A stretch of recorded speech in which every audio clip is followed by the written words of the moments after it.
wanna see what it's like leaving you to be high. I don't mind me and Misty is so this is making money. Alright.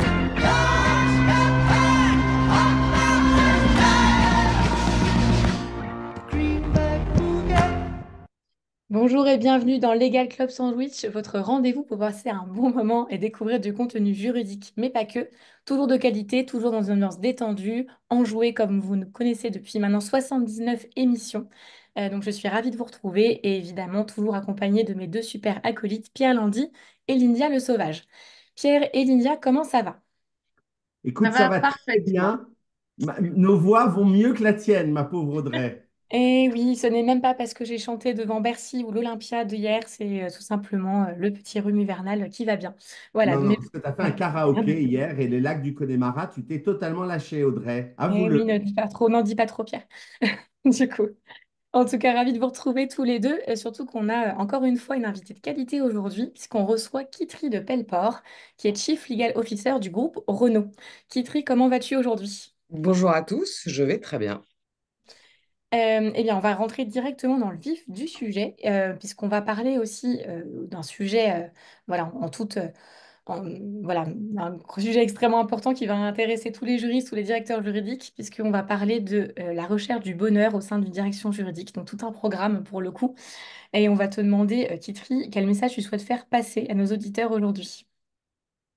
Le jingle et ton introduction ont un peu posé le décor. Moi, le message que j'aimerais passer, c'est que non seulement on peut s'amuser en travaillant, mais on doit s'amuser en travaillant. C'est, voilà, le message. Eh ben, ça commence très très bien, mais ça me va. Donc merci pour ce premier message extrêmement positif. Est-ce que tu peux te présenter à ceux qui ne te connaîtraient pas, Kitry?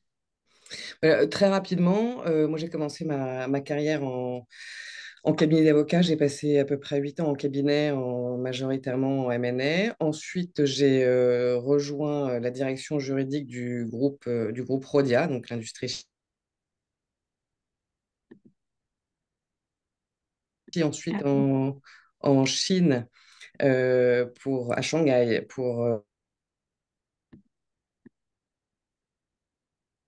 on a un euh, petit problème de connexion. Kitry, est-ce que tu es ah, là? je suis là. Parfait. C'est digne des meilleurs duplex des Alors, émissions à travers le monde, je, du coup. Donc, je recommence où du coup? Où est-ce que tu m'as perdu? On t'a perdu sur Shanghai, Ah, Kitry. Shanghai. Bon, bah voilà, c'était presque fini.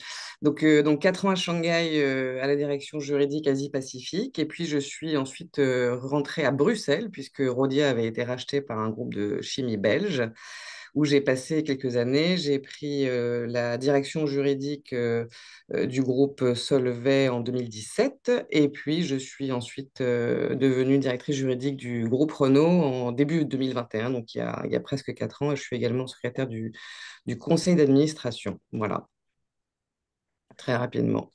merci. Merci beaucoup, Kitry. Et alors, quel a été ton premier constat lorsque tu es arrivé à la direction juridique de Renault? Alors, le Dis-nous. premier constat, c'est un constat très data-driven, puisque donc il y avait 76 personnes à la direction juridique corporate du groupe Renault, et il y avait environ 10% des effectifs qui étaient en arrêt maladie. Arrêt maladie longue durée lié principalement à des burn-out, enfin à l'épuisement. Donc ça c'était la première donnée. Il y avait un malaise au sein de l'équipe. Il y avait beaucoup de tensions, des équipes qui travaillaient en silo. Une structure de l'équipe qui correspondait pas à l'organisation, plus à l'organisation du groupe, qui s'était beaucoup transformé dans les mois précédents.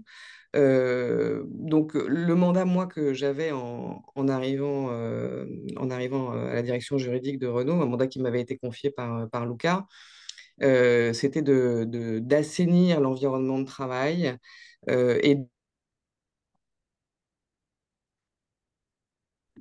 à niveau, si je puis dire, On a encore un petit souci encore? technique, Non. Kitry. On a encore un petit Ah, souci technique. Est-ce qu'on peut reprendre au moment où tu assainir l'environnement de travail? Et puis accompagner la direction, enfin la transformation du groupe, parce que à ce moment-là, Luca avait lancé son plan stratégique en fait, qui demandait un accompagnement très intense par la direction juridique, qui n'était pas en mesure à ce moment-là de fournir cet effort. Donc c'était vraiment voilà, réorganiser la direction juridique pour qu'elle puisse accompagner la transformation du groupe. Voilà, et aujourd'hui, donc 4 ans plus tard, on est passé de 76 personnes en corporate à 121 juristes. Et puis, à quelques exceptions près, très très rares, de gens qui tombent malades, ça arrive à tout le monde, on n'a plus d'arrêt maladie à la direction juridique. Voilà, c'est Un très beau constat, du coup. Ouais, c'est super de partir de data pour effectivement pouvoir comparer et c'est assez impressionnant effectivement la transformation. Et du coup, il y a une expression sur laquelle j'avais envie de rebondir, Kitri, tu dis il fallait assainir l'environnement de travail. Mm, Et du coup, comment est-ce qu'on s'y prend? Parce que je suis sûr qu'il y a des auditeurs qui se sont déjà trouvés dans cette situation, d'arriver dans une situation mm. peut-être un peu toxique pour plein de raisons. Et du coup, comment est-ce que on arrive à ce résultat? Bah, c'est un travail, un, de longue haleine et deux, de tous les jours, hein. Mm. Ouais. Sur la durée. Euh, en fait, bon, alors comme je l'ai dit, moi très, très égoïstement, je travaille mieux quand je m'amuse et quand voilà, je suis épanouie au travail et avec les gens qui m'entourent, que ce soit dans les équipes ou avec mes collègues au niveau du COMEX.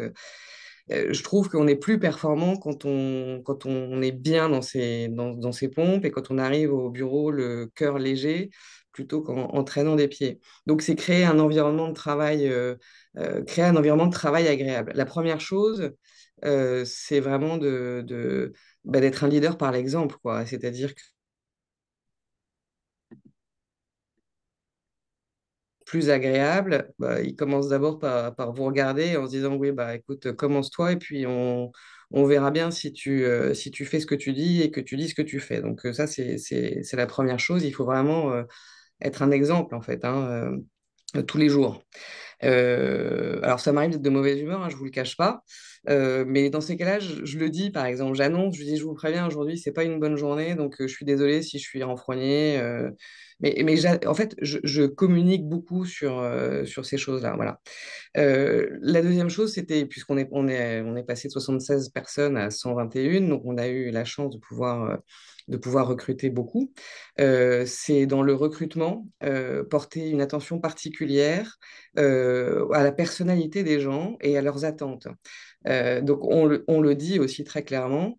On explique aux candidats quel est l'environnement de travail, ce qu'on souhaite comme environnement de travail, qu'on souhaite le maintenir, et on teste un peu leur compatibilité avec ces valeurs-là. Donc, on met autant d'importance sur la personnalité des gens et leur capacité à s'intégrer dans cette dynamique que sur leurs compétences techniques. Ce qui fait qu'on a déjà refusé des candidats dont le fit ne nous paraissait pas idéal d'un point de vue personnalité et valeur. Donc ça c'est aussi en ayant pu recruter qu'on a aussi fait venir de l'extérieur des gens avec un regard différent, une dynamique personnelle différente, qui ont produit en fait un mélange heureux avec les gens qui étaient déjà dans la direction juridique à ce moment-là. Et on essaye aussi vraiment concrètement de porter une attention particulière au bien-être des gens, c'est-à-dire quand on sait qu'on travaille beaucoup, enfin je veux dire, on va pas, voilà, c'est un fait établi, mais on essaye de créer une solidarité et puis une écoute bienveillante aussi entre nous. Quand on voit des gens en difficulté parce que ils sont un peu surchargés, parce qu'ils se sortent pas d'un dossier avec des clients compliqués, bah, on essaye de leur apporter toute l'aide qu'on... En tout cas, déjà, rien que de proposer de l'aide, ça fait déjà un peu de différence. Et puis de les écouter, et puis de les conseiller, de les rassurer, de les accompagner autant qu'on peut. Donc vraiment, il y a beaucoup de choses qui passent par la communication aussi. C'est important de se dire les choses, vraiment, vraiment sincèrement. Euh, voilà, Kitri, je profite de cet instant. Il y a quelque chose que tu as dit qui m'a interpellé et peut-être que tu peux donner un conseil à nos auditeurs. C'est vrai qu'on sait tous comment tester des candidats d'un point de vue technique. C'est pas très compliqué pour des juristes, on sait le faire. Mais comment est-ce qu'on teste des candidats sur le fit, sur le fait qu'ils vont être bien avec vos cultures, vos valeurs? C'est quoi? C'est des interviews comportementaux? Comment est-ce qu'on teste ce genre de choses? Alors, bah, déjà, on fait en ça. Moi, je reçois en entretien quasiment tous les candidats. Ils sont déjà passés à travers une série d'entretiens. Alors, je ne parle pas des candidats, enfin des entretiens RH, bah, alors, pour le coup, qui sont vraiment orientés là-dessus, puisque les RH ne sont pas nécessairement capables de déterminer, enfin voilà, de se positionner sur la substance et les compétences. Mais en fait, nous, c'est presque intuitif. Moi, je me comporte en entretien comme je suis vraiment. C'est-à-dire, je me travestis pas, je mets pas une casquette de sérieux pour l'heure d'entretien. Je, je, je, je viens avec mon cœur et ma tête dans un entretien. Et puis, je vois bien comment Comment réagit le candidat s'il est... est-ce que c'est quelque chose qui le met mal à l'aise? Est-ce que voilà, comment il réagit? Est-ce que c'est pas facile de pouvoir sourire ou rire dans un entretien d'embauche, hein, quand on a le stress du candidat, qu'on joue quand même son avenir. Voilà, j'essaie de détendre un peu l'atmosphère et moi je suis plutôt du genre à faire quelques blagues, tout ça, voilà. Je vois comment les gens réagissent. Si, c'est vraiment de l'instinct, quoi, aussi, hein. Et puis, comme on est plusieurs avec les mêmes ambitions et les mêmes attentes à avoir réalisé les entretiens, après, on peut se confronter. Et c'est vrai que parfois, on n'est pas toujours, on n'est pas toujours d'accord. Et puis, on sait bien qu'un entretien, on n'est pas toujours au meilleur de soi-même lors d'un entretien. Donc, c'est important aussi de pouvoir confronter les points de vue et les ressentis avec les autres membres de l'équipe qui auront peut-être un avis, un regard différent, quoi. En Donc, fait, c'est Carol Bartz, qui était une des CEO de Yahoo, disait souvent que lorsqu'elle interviewait donc des membres du CODIR, hein, chez Yahoo, en fait, elle les emmenait déjeuner et que si après l'apéro, elle se disait, oh là là, je ne vais pas prendre d'entrée, je ne vais pas prendre de dessert, je ne vais pas prendre de Dijon, c'est un plat et si possible le plus rapide, ça voulait dire qu'elle n'allait pas recruter la personne. mais Et que c'est un au peu contraire, comme, si elle avait... Et je trouvais ça assez marrant finalement. C'est c'est un vraiment... peu comme du speed dating, Pierre. Enfin, pardon, hein, mais Oui, c'est vraiment ça. On a il y a les interactions personnelles, il y a parfois un fit très immédiat, très instinctif. Voilà, et comme tu dis, tu sais que tu vas pas t'ennuyer pendant tout le repas. Ben, l'entretien, c'est un peu pareil. C'est vrai qu'il y a des entretiens où tu commences, tu te dis, oh là, ça va être long. Alors, ça c'est va pour ça être que moi, long. déjà, je fixe déjà des entretiens assez courts, hein. Comme ça, je suis sûre de. C'est en général 20-25 minutes. Donc, je sais que je ne vais pas m'ennuyer trop longtemps. Et parfois, ça déborde. Et là, c'est très bon signe. Quand au bout de 20 minutes, il y a encore plein de choses à raconter, bon, bah voilà, on sait que le fit est là, quoi. Mm. Mais c'est Ok. vraiment ça, c'est ce que tu dis, c'est tout à fait vrai. J'avais retenu ce type de Mm, Carole qui m'avait vraiment beaucoup fait rire. ouais. Je vous rejoins tous les deux parce que bon, comme le métier, mon métier c'est de recruter Ouais. justement. Quand je recrute pour mes équipes, Pierre, c'est exactement ce que je fais. C'est un conseil que m'a donné mon patron justement d'aller prendre un café avec mes collaborateurs futurs et de voir Mm, si j'ai envie de passer un peu plus de temps avec eux sans forcément que ce soit mes meilleurs amis in fine, mais en non. tout cas, est-ce que je passe un bon moment? Et qui ce que tu dis, je permets de rebondir aussi dessus. C'est vraiment très important, c'est d'être soi-même aussi parce que on a parfois, nous, des clients pour lesquels on travaille chez Fait Légal qui, en fait, soit dépeignent un univers absolument idyllique et en fait survendent un poste, un environnement, un contexte et rien n'est jamais parfait. Du coup, parfois, les candidats, quand ils rejoignent la structure, peuvent être très Ils déçus. sont déçus. Mm. Et à contrario, j'en ai qui parfois décrivent un environnement très très noir, très compliqué, où ça donne pas du tout envie. Et il faut aussi quand même donner un peu envie, donc il faut quand même vendre un poste, un projet. Donc simplement d'être sincère et d'être soi-même et de dépeindre les choses telles qu'elles sont avec du positif et du négatif, c'est ce qu'il y a de mieux d'être sincère. Donc voilà. C'est un peu une règle de vie, hein. Enfin, je veux dire, C'est La bien de le clé. rappeler que dans le C'est recrutement, la c'est bien clé. aussi. C'est la clé, mais pas toujours simple à retrouver dans le monde de l'entreprise. C'est bien souvent le Exact. problème, en fait, hein. Ouais. Non, mais parce que peut-être, enfin, à tort ou à raison, hein, moi je ne juge pas ce que font les autres, mais il y a beaucoup de gens qui pensent que avoir l'air sérieux et dur, ça leur donne plus de crédibilité, plus d'assises, plus de charisme, plus de pouvoir, plus d'ascendant, que sais-je. C'est un mode de management, hein, il y en a, ça existe, hein, vous le savez aussi bien que moi. Moi, c'est pas mon truc. Et on peut être sympa et bon manager, au contraire. Non, mais c'est tellement vrai, Je, je suis et j'aime les gens comme ça, complètement. donc On a la chance, on est comme dans du direct, donc on prend le relais quand il y a des petits problèmes techniques. Mais on a la chance d'avoir reçu ici justement des personnes qui nous parlent avec en tout cas beaucoup de bienveillance et beaucoup de naturel de la manière de recruter et de la manière de voir le poste de directeur juridique. Et ça, je pense que ça fait du bien à tout le monde de l'entendre, même au-delà des directions juridiques, bien entendu. Exactement. Et Kitri, donc tu parlais de recrutement, il y a une question forcément qui me vient, parce que c'est parmi les objectifs que tu t'étais fixé d'assainir l'environnement de travail, c'est aussi passer par du recrutement. Et comme tu le disais, en 4 ans, vous êtes passé de 76 à 121 personnes. Donc c'est quand même pas mal de recrutement. Donc comment tu as réussi à convaincre en interne d'avoir voilà, un plan d'internalisation? Alors, d'abord, j'ai fait ça dans les 3 premiers mois où je suis arrivée. Quand c'est encore la honeymoon, c'est plus facile à vendre qu'une fois qu'on est déjà un peu dans le day-to-day. Ensuite, ce qui est important dans ces cas-là, c'est de factualiser. C'est vraiment, on s'adresse à des RH, On la va avoir la donnée. suite. Il faut apporter, je suis désolée, c'est chez Renault, il n'y a pas le budget pour le Wi-Fi. C'est mieux là? Oui, c'est mieux, on a Je juste suis raté, désolée.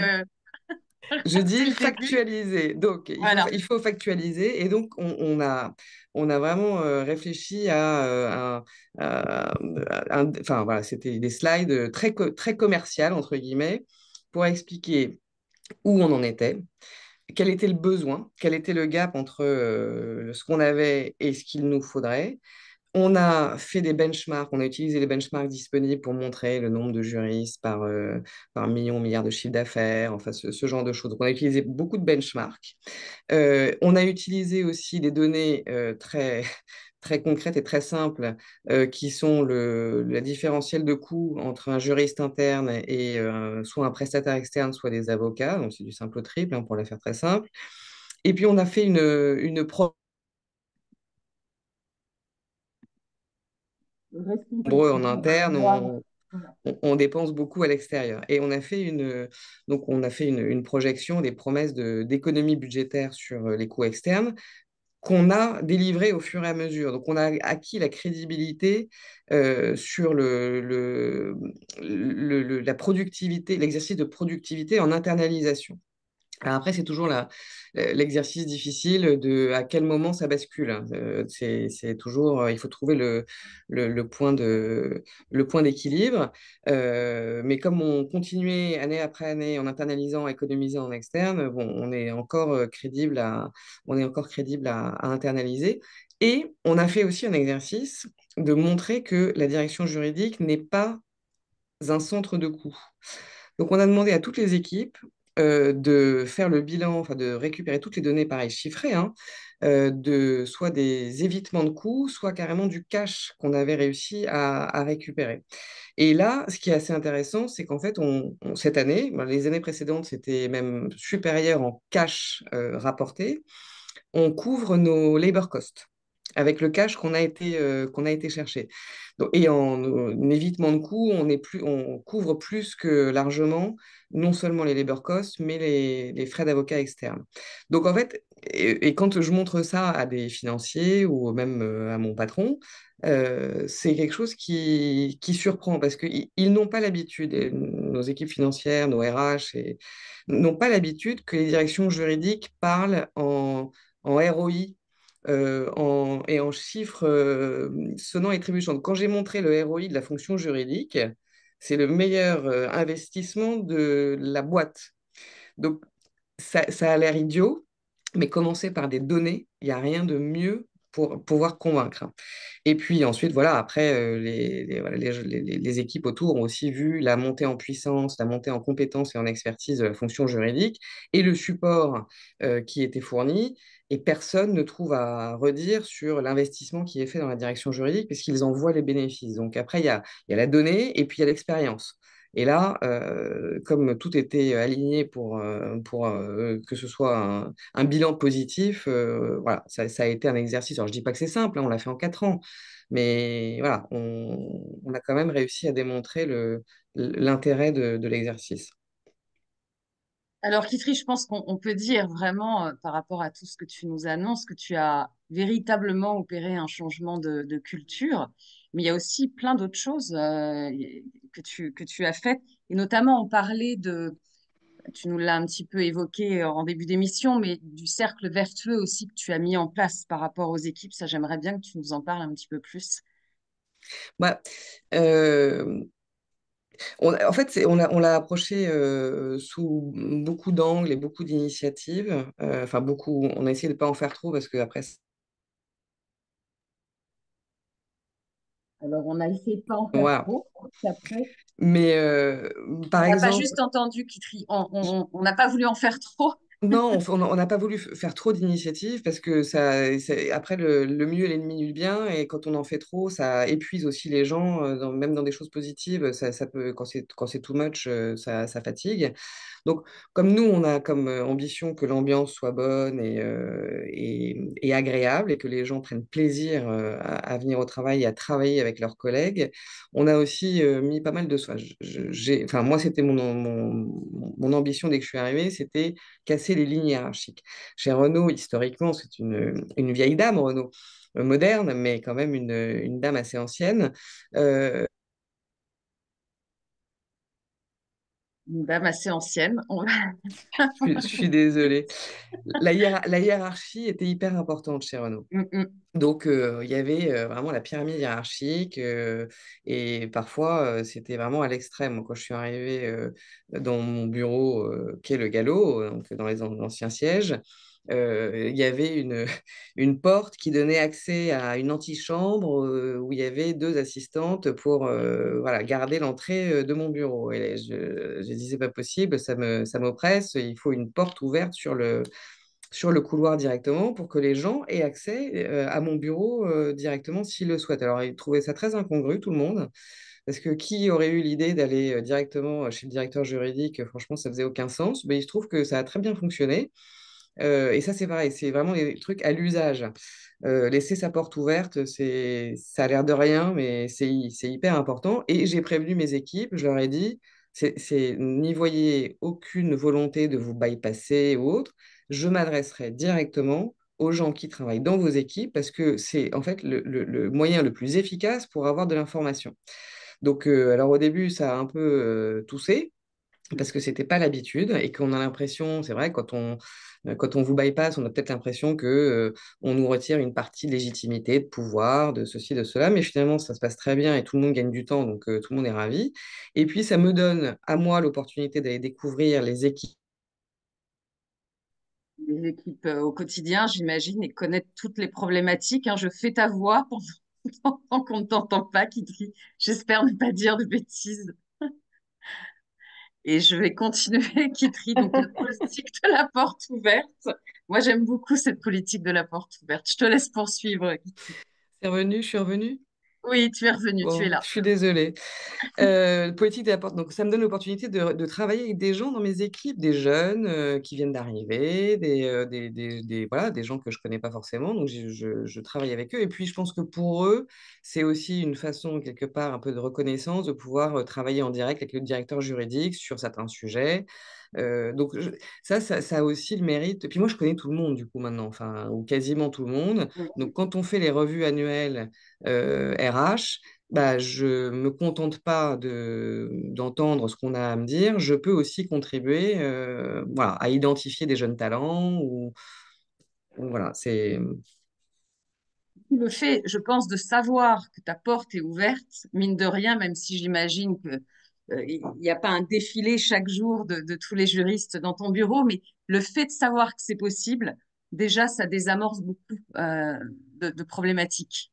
Oui, et puis tu vois, ça a l'air idiot, mais quand je suis pas en réunion, je laisse ma porte ouverte. Les gens s'arrêtent devant ma porte, me disent bonjour, salut, comment ça va? Ça montre bien qu'il n'y a pas d'angoisse, tu vois, sur la hiérarchie, de frein à s'exprimer.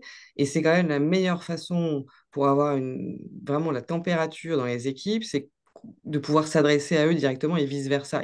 En fait, il n'y a pas de peur, il y a pas de frein et c'est quand même très, très agréable. Et accessoirement, ça a un avantage, parce que j'en parle fréquemment avec les directeurs juridiques que je coach, c'est que c'est ce qu'on appelle aussi le skip level.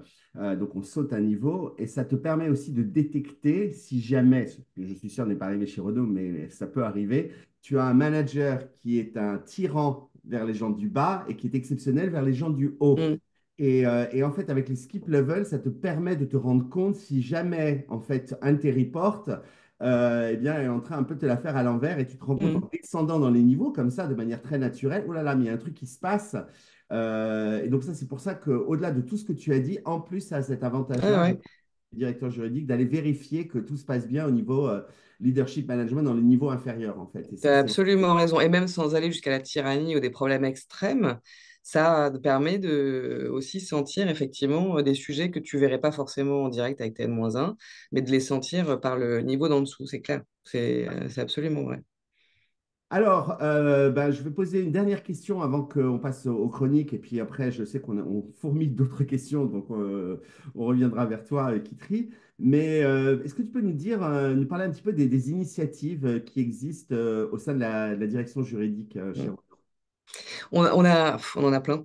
Il y en a certaines qu'on a impulsées, bah, moi qui me tenais à cœur personnellement, donc c'est notamment sur le handicap. Puisque à la direction juridique, bon, la féminisation, elle est déjà bien avancée, voire très avancée. Donc, il fallait qu'on trouve un autre angle d'attaque Sur ces sujets Et à mettre en d'inclusion? place sur la direction juridique d'autres initiatives. donc le handicap. On est partenaire du programme Step Up, vous m'entendez là? Ouais. Ouais. Concrètement. Ah, programme Step Up, et alors je vous encourage, j'encourage tous ceux voilà, qui écoutent à aller regarder ce qu'est Step Up. Step Up, c'est accueillir des stagiaires qui sont issus de milieux qui sont pas forcément très favorisés et pour lesquels c'est compliqué d'obtenir les premiers stages. Et on sait que les premiers stages, c'est hyper important dans une carrière et sur un CV. Step Up, c'est super initiative. Je vous encourage qui commence à être connue maintenant, mais c'est vraiment une chouette initiative pour faire accéder certains stagiaires, enfin certains étudiants à des stages dans des grandes entreprises. On fait aussi le Duo Day. Le Duo Day, c'est aussi une initiative en faveur du handicap où on accueille pendant une journée des personnes en situation de handicap à la direction juridique pour voilà, se sensibiliser mutuellement à nos challenges respectifs. On a un partenariat avec la Haute École appliquée au droit. Donc, voilà, on participe à des présentations à la direction juridique pour expliquer un peu aux étudiants. Et aux étudiants, j'imagine. Suis-je revenu? Oui. Oui. Et alors, il y a des initiatives aussi qui fleurissent spontanément à la direction juridique par les collaborateurs de la DJ. Et ça, c'est sympa, hein. Participation à un trail 100 km de marche à Dieppe ah oui, sans s'arrêter. Donc ça, c'était vachement sympa. Et ça, c'est venu, c'était sur un week-end, donc temps perso, mais donc c'est venu par une collaboratrice qui a proposé ça à la direction juridique et ça fait un tabac puisque c'est aussi une occasion pour créer des liens, de la solidarité et passer des moments difficiles ensemble, mais avec beaucoup de... Avec beaucoup de Pierre, Audrey, quel est le mot manquant? Personne ne lit personne ne lit sur les lèvres ou alors en plus On n'a pas je réussi, on n'a suis pas réussi figée. encore. Donc beaucoup de choses positives à la clé puisque passer à des moments 100 km à pied d'une traite, voilà, ça crée des liens. Et puis voilà, donc je ne sais pas si vous aviez entendu au tout début, mais on est partenaire de l'association Droit comme un H aussi, qui est une super association que vous connaissez, j'imagine. Et pareil, je vous encourage à devenir partenaire aussi, puisque c'est vraiment des expériences très, très enrichissantes avec des étudiants qui sont en situation de handicap et qu'on accueille comme stagiaires. Voilà. On vous mettra tous les liens dans le descriptif du podcast, comme ça vous pourrez accéder voilà, à toutes ces belles initiatives si vous voulez en savoir plus. Est-ce Donc, qu'il y a on va d'autres peut-être passer. choses que tu voulais Voilà. rajouter? Pardon, Kitri, je t'ai coupé, je crois. Non, mais du coup, j'ose plus parler parce que comme je m'arrête toutes les 2 secondes. Écoute, j'espère qu'on a réussi à trouver les mots qui manquaient et on devrait s'en sortir.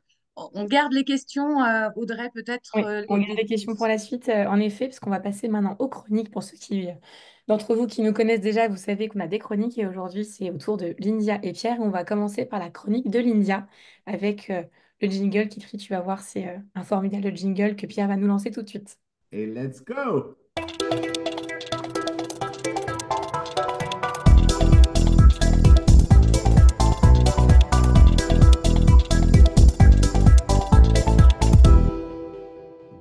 un sujet qui nous touche tous, les tics de langage. Alors, vous les connaissez, Pierre, les numérotes depuis tout à l'heure, ces petites expressions, répétitions et mots superflus qui se glissent dans nos phrases sans qu'on s'en rende compte comme des petits parasites. Alors que ce soit ce fameux du coup, le le en fait, le voilà, ces habitudes de langage, elles peuvent parfois révéler plus qu'on ne le pense sur notre état d'esprit et elles influencent évidemment la manière dont notre message est reçu. Alors évidemment, dans mon métier, c'est un point qui revient systématiquement.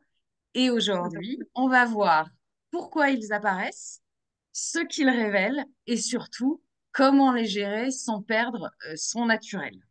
Alors tout un tas de trucs et astuces, on va dire que Pierre va adorer. Alors pourquoi nous avons des tics de langage? Eh bien, savez-vous qu'ils sont une réponse en fait naturelle du cerveau? En réalité, ces petits mots comblent un besoin de temps et d'assurance. Nos cerveaux, en fait, sont en permanence sollicités, en train d'organiser les idées et parfois, ils ont besoin d'une seconde ou deux pour passer d'un concept à un autre. Et pendant cette micro-pause, en fait, on insère un E ou un du coup pour garder le fil. En contexte professionnel, ces tics révèlent aussi des situations où on est moins à l'aise face à un sujet sensible ou à un interlocuteur intimidant, par exemple. Et nos tics, à ce moment-là, agissent un peu comme des remplissages pour éviter des silences inconfortables ou marquer un moment de réflexion. Alors, les tics de langage montrent aussi notre état d'esprit du moment. Lors d'un discours ou d'une présentation importante, nous pouvons accumuler des alors, des voilà ou des qui révèlent une pointe de stress ou d'hésitation. Ces petits mots de remplissage montrent notre besoin d'être rassuré, de garder l'attention ou encore d'alléger peut-être la pression que l'on se met. Un exemple classique qu'on a déjà entendu sur l'émission depuis ce matin, c'est le du coup. C'est un petit mot souvent inoffensif et c'était pas toi qui trie. C'est un petit mot souvent inoffensif, mais qu'on utilise pour donner l'impression que notre discours est structuré. En réalité, les du coup ne sont souvent pas logiques. Ils introduisent plutôt un effet de transition, même s'il n'y a pas de lien direct entre les idées. Quand vous dites du coup 3 ou 4 fois dans une phrase, cela peut laisser une impression de discours dispersé. Je vois Pierre qui réagit à tout ce que je raconte. Alors, comment on réduit, Pierre, comment on réduire les tics de langage? Comment fait-on pour s'en débarrasser ou du moins les contrôler? Alors, des exemples concrets, comme me le demande à chaque chronique Audrey. Alors, le premier, c'est de prendre conscience de ces tics. C'est la première étape. En écoutant des enregistrements de vos prises de parole, par exemple, vous identifierez rapidement vos propres tics de langage. Et c'est eux, en fait, ou en voilà, une fois repérés, ces tics, évidemment, deviennent plus faciles à corriger.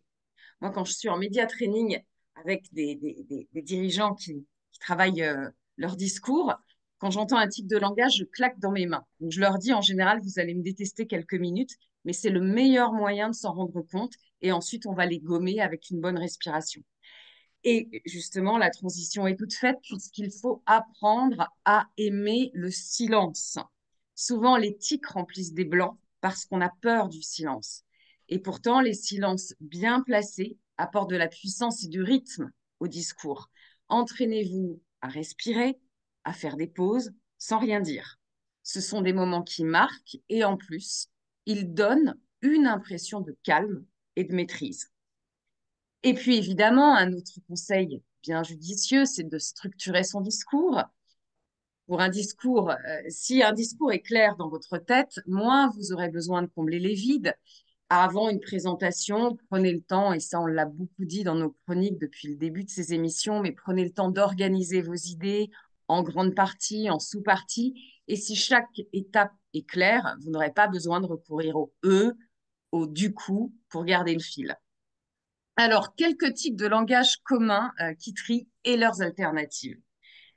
Il peut être intéressant de trouver en fait les alternatives. Le du coup, remplacez-le par des expressions qui structurent mieux comme c'est pourquoi ou par conséquent ou encore, Pierre, rien du tout. Vous verrez que souvent, le du coup, il est superflu. Voilà, Audrey. Si vous avez tendance à conclure chaque phrase par voilà, essayez plutôt de faire une pause ou utiliser une phrase de synthèse comme c'est ainsi que ou c'est de cette manière que. Les et autres remplissages, prendre une inspiration profonde et faire une pause silencieuse vous aidera à contrôler ces petits bruits. Une fois que l'on s'y habitue, on se rend compte que le silence est souvent beaucoup plus élégant. Les tics de langage, pour conclure, ne sont pas de simples défauts à corriger. Vous l'avez vu, ils sont aussi une fenêtre ouverte sur notre état d'esprit et peuvent dire beaucoup sur notre niveau de confort ou de préparation. Alors, la prochaine fois que vous prenez la parole, essayez de repérer ces petits tics et de vous en libérer et vous verrez, l'effet est totalement immédiat. Je Et je tiens ne à préciser terminerai pas. que Pardon? le du coup, ce n'est pas moi dans cette équipe. Moi, j'en ai un autre. Il reste qu'une seule Vous avez personne, je ne me sens pas du tout visée, Bah, Lydia. moi, ça aurait pu être moi, mais comme j'ai été disculpée dès le début, Non, c'est vrai. le mien, je veux quand même vous le livrer. Le mien, je commence par c'est marrant. Avec la plupart des choses, ce n'est absolument pas drôle ce que je dis. C'est vrai. Ça commence par c'est marrant. Et derrière, ce n'est absolument pas drôle. Mais moi, je connais le mien. Voilà. Donc, Mais on en a tous, ils évoluent au fil du temps. Et puis, il faut se dire une chose, et moi, la première, quand je suis en formation de prise de parole, je dis bien, moi aussi, je vais en avoir dans la journée. Donc, vous pouvez me faire repérer que je les ai eus. Et surtout quand on est fatigué aussi. Quand on est fatigué en fin de journée, les types de langage ressortent beaucoup plus vite. En Donc, tout cas, je suis soyons ravie vigilants. je suis ravie d'avoir inspiré une partie de ta chronique. alors, En du tout cas, coup, Audrey, merci. qu'est-ce qui se passe maintenant? On est tous concernés, ma belle Audrey. Nous sommes tous concernés. Eh bien, du coup, non, non, je plaisante. Merci en tout cas, Lydia, pour ces précieux conseils qui serviront à tout le monde et pas que à moi, pas qu'à moi justement. Et sans transition, on va passer aux très bons conseils aussi que va nous donner, prodiguer même Pierre tout de suite, qui va s'auto-lancer avec son propre jingle. Je m'auto-lance. We do. Disco 103. Disco 103. Disco 103. Disco 103. Alors, c'est marrant parce qu'aujourd'hui, j'avais envie d'aborder un sujet qui nous concerne tous, la concentration au travail.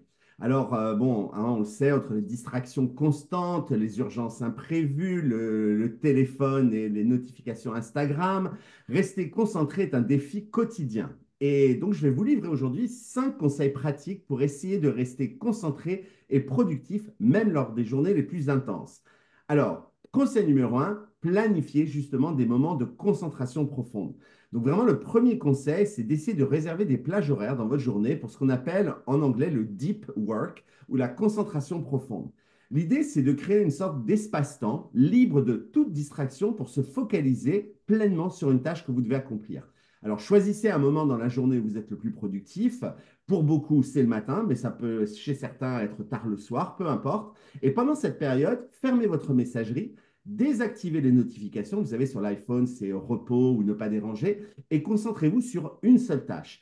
En réservant 1 heure ou 2 par jour pour avancer sur des dossiers complexes, ce mémo sur lequel vous avez besoin de réfléchir, cette présentation que Kitry doit faire pour mettre en avant la direction juridique, eh bien, vous réalisez plus finalement en moins de temps et avec une meilleure qualité.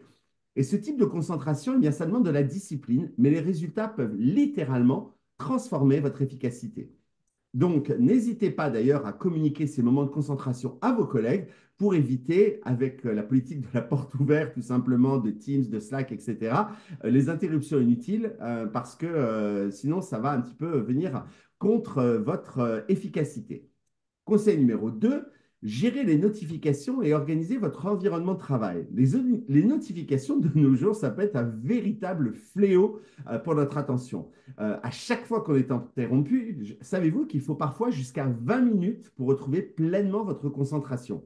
Donc la solution, désactivez toutes les notifications non essentielles pendant vos moments de travail, mettez votre téléphone en mode ne pas déranger, et puis votre espace de travail, il compte aussi.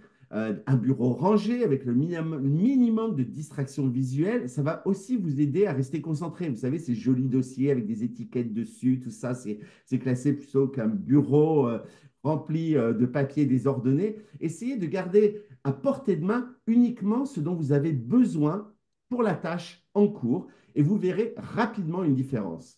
Considérez également éventuellement l'utilisation d'applications de blocage de sites web distrayants pendant vos heures de travail, y compris, je ne sais pas moi, LinkedIn qui est ouvert et vous voyez cette petite notification, vous mourrez d'envie de savoir ce qu'on a commenté sur votre dernier post. Voilà, bloquez ça temporairement.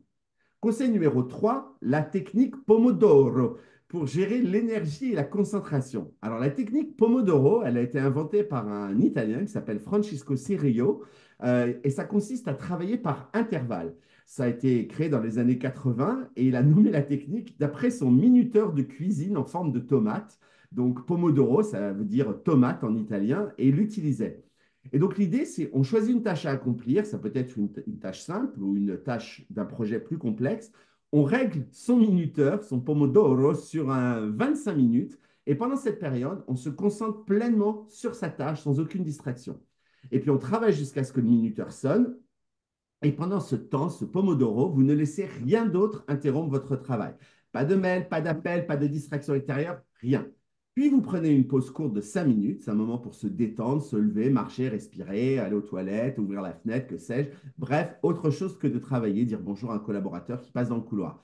Puis vous repartez pour un Pomodoro de 25 minutes et après 4 Pomodoro, c'est-à-dire donc 4 périodes de 25 minutes de travail, vous prenez une pause plus longue entre 15 et 30 minutes pour vous ressourcer. Eh bien, cette approche, elle permet de conserver une concentration élevée tout en évitant la fatigue mentale. Ça permet à votre cerveau, ces petites pauses, de respirer et de revenir plus frais sur la tâche suivante. C'est une méthode très efficace pour ceux qui ressentent facilement de la fatigue, de la lassitude. Et vraiment, l'astuce, c'est de considérer chaque intervalle comme un sprint de productivité suivi d'un temps de repos bien mérité. Et pour un sportif comme moi, vous vous doutez que ça m'a tout de suite parlé. Donc, il y a de nombreuses applications Pomodoro gratuites que vous pourrez trouver dans toutes les bonnes boulangeries qui pourront vous aider à suivre cette technique. Conseil numéro 4, prenez soin, et je plaisantais à l'instant, mais je suis sérieux, prenez soin de votre corps et de votre esprit pour améliorer la concentration. La concentration, ça ne dépend pas uniquement de tous ces exercices de discipline mentale dont je viens de parler, mais ça dépend aussi de votre bien-être physique. Donc, dormir, boire suffisamment d'eau, manger équilibré, et évidemment s'accorder des pauses actives comme marcher un peu, s'étirer, de la respiration profonde. Idéalement, faire du sport de manière régulière, venir en vélo à Club Sandwich comme Audrey, marcher dans les rues de Paris comme Lindia ou faire du renforcement musculaire comme votre serviteur, eh bien, tout cela, ça peut vous aider à faire que vous ayez une fatigue cognitive et avoir une concentration plus durable. Donc, n'oubliez pas l'importance de l'exercice régulier. On recommande généralement 30 minutes. Et enfin, mon dernier conseil, c'est fixer des objectifs clairs et réalistes pour chaque journée.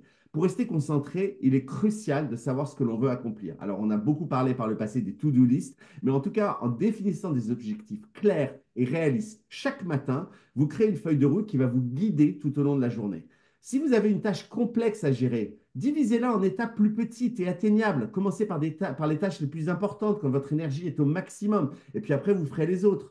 En définissant vos priorités dès le départ, vous évitez de vous disperser et vous conservez une vision claire de vos avancées. Ça va réduire le stress, ça va vous booster. Vous allez avoir ce sentiment d'accomplissement. Vous pouvez utiliser par exemple la méthode SMART dont on a parlé plein de fois aussi par le passé ici, vous savez, spécifique, mesurable, atteignable, réaliste, temporellement défini, pour fixer des objectifs de manière efficace. Donc en conclusion, et avant que je me fasse lyncher en place publique, parce que j'en suis à 6 minutes 30, on ne devient pas concentré par magie, c'est un processus qui demande de l'intention, de la méthode, de la constance. Donc planifier des moments de concentration, utiliser la technique Pomodoro, soin du corps, de l'esprit, des objectifs clairs. Prenez ce qui fonctionne le mieux pour vous, trouvez la routine qui vous convient et rappelez-vous que l'amélioration de la concentration, c'est un processus continu. Soyez patient avec vous-même et célébrez vos petites victoires quotidiennes. Voilà.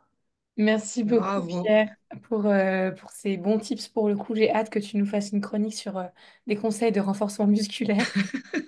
J'ai Et hâte. je suis un expert en la matière, donc j'ai vraiment hâte. J'ai hâte. Et le voilà, il passait par là. Je ne sais pas si vous l'avez entendu en conclusion, Pierre. Il était beau, celui-là. Et les Je l'ai femmes, pas entendu, l'India, moi. Ah, bon. voilà. Ben, Bon, merci alors, à tous qui les deux. trie? Oui, vas-y, Linda, tu as une question. Oui, qui trie au-delà de la chasse au tic de langage dans tes équipes et des conseils astucieux communiqués par Pierre sur la concentration, peut-être acheter une petite tomate, le minuteur tomate, c'est celui que j'ai d'ailleurs. Et c'est vrai que ça marche très bien, la technique Pomodoro, Pierre. Au-delà de donner tous ces astuces à tes équipes qui trient, on aimerait savoir aussi quels sont tes objectifs futurs pour la direction juridique. Ah, et on a perdu Anne. C'est le... On va l'entendre dans quelques instants. Je suis revenue? Oui. Alors, non, c'est marrant parce que, comme Pierre, c'est marrant.